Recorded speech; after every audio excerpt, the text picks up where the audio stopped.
Welcome friends. আর কিছুদিনের মধ্যে কি সমস্ত সরকারি কর্মী, শিক্ষক থেকে শুরু করে চাকরিজীবীদের জন্য দারুণ সুখবর আসতে চলেছে।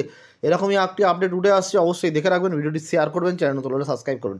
দেখুন কী বলা আছে, income tax Katz likely for income up to ₹15 lakhs, অর্থাৎ 15 লক্ষ টাকা পর্যন্ত আয় করা ব্যক্তিদের ক্ষেত্রে ইনকাম ট্যাক্স ছাড় দিতে পারে সরকার। আগামী বাজেটে ঘোষণা হতে পারে, এরকমই একটি রিপোর্ট উঠে আসছে। বিস্তারিত আপডেটটি দেখে নিন।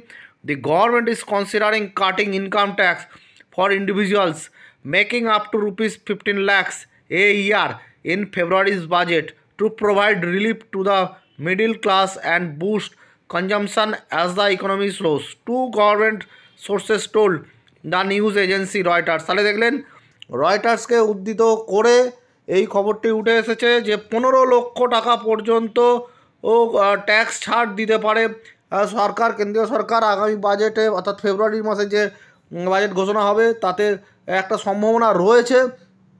এই খবরটি উঠে আসছে, যদি এটা হয় অবশ্যই খুব ভালো খবর। 15 লক্ষ টাকা পর্যন্ত ছাড় দিতে পারে সরকার, সেরকমই বলা হচ্ছে।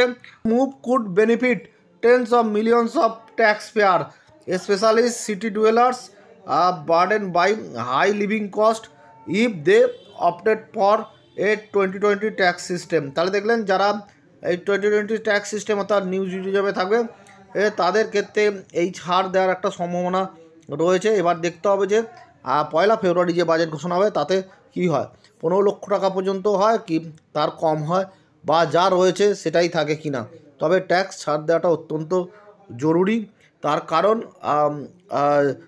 যেভাবে জিনিসপত্রের দাম বাড়ছে সেই হিসাবে কিন্তু শুধুমাত্র স্যালারির ওপর নয়, ব্যাংক ইন্টারেস্টের ওপরেও কিন্তু বড় অঙ্কের ট্যাক্স দিতে হচ্ছে সাধারণ মানুষকে।